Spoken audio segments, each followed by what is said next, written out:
Lutino. Ang Lutino po ay may mga kaparehong kulay o kadikit na kulay. Ano-ano nga ba yun?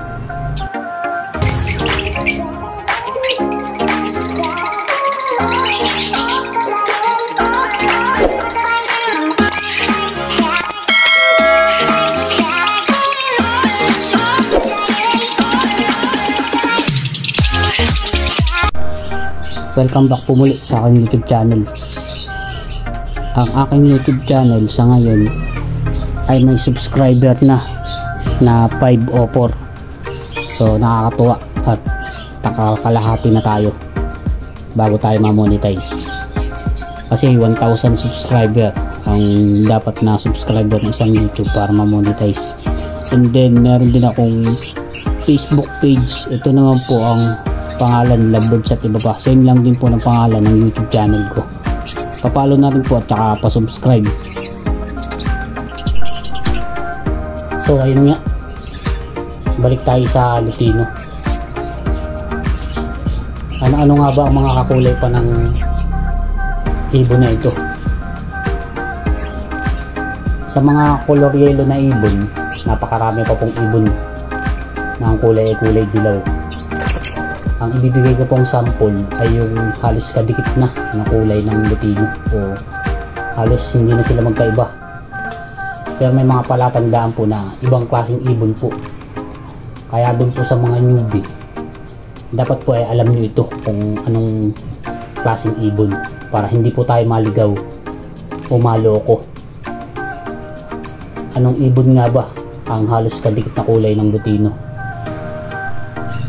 Ang isa sa kakulay ng Lutino ay ang yellow bull. Ang yellow bull po ay halos kapareho ng kulay ng Lutino.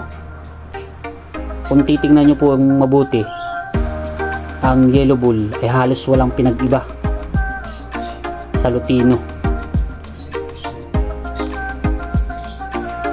Ang kaibahan lang po ay ang kulay ng mata. Pag titingnan po natin ang yellow bull, ang kulay ng mata ng yellow bull ay kulay itim, tulad po ng nasa litrato. Sa anong parisan ba lumalabas ang yellow bull? Ito po ay sample lamang na parisan na lumalabas ang yellow bull.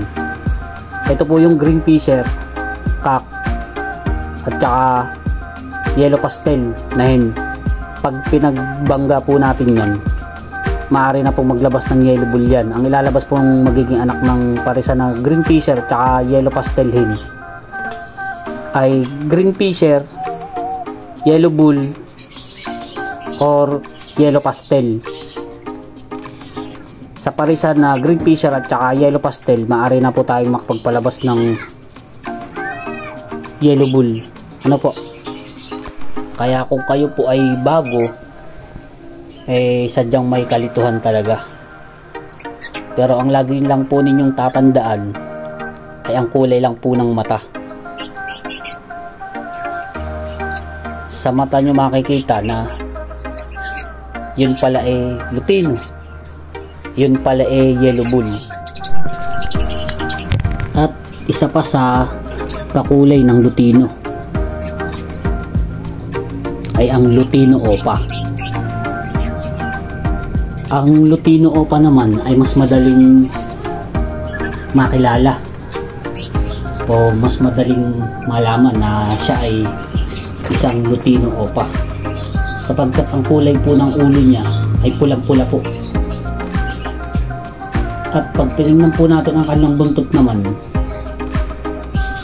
namumula rin po talaga. At syempre pula rin ang mata.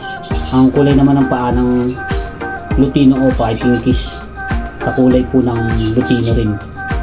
Pero ang madali pong malaman na Lutino Opa siya ay yung kulay po ng buntot at saka kulay po ng ulo, kasi napakatingkad po ng kulay at saka talagang napakaganda. Yung iba kasi may kalituhan dahil nga sa Lutino Kasi may Lutino na pag tiningnan mo, akala mo Lutino Opa. Pero doon po sa mga breeder na talagang may mga pangalan at saka matagal na nagbi-breed, talagang dinideclare po nila na Lutino lang. Kasi meron nga kulay na akala mo Lutino Opa na pero Lutino lang po. Meron namang Lutino Opa na hindi ganun katingkad masyado yung kulay pero Lutino Opa. Depende po sa breeder kasi meron po kasing nagloloko eh.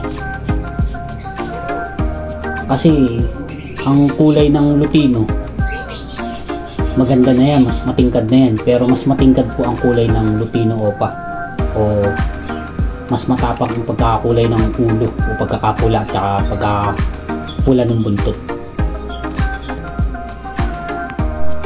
Sa ang parisa naman makikita o mapapalabas ang Lutino Opa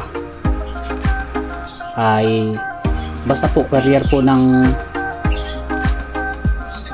Ino gene o pareho may lahi ng Ino, both cock and hen, makakapagpalabas na po tayo ng Lutino Opa. Sample po ay Green Opa split Ino at saka Green Opa split Ino hen. Maaari na pong makapagpalabas yan ng Lutino Opa. So ayun po, sana po ay may nadagdag po sa inyong mga kaalaman at magamit din po natin para maiwasan po natin ang maloko o mabentahan ng hindi naman Lutino Opa. Ano po? Muli po ay maraming salamat sa panonood at sa pagsuporta sa aking YouTube channel. Happy birthday po sa ating lahat.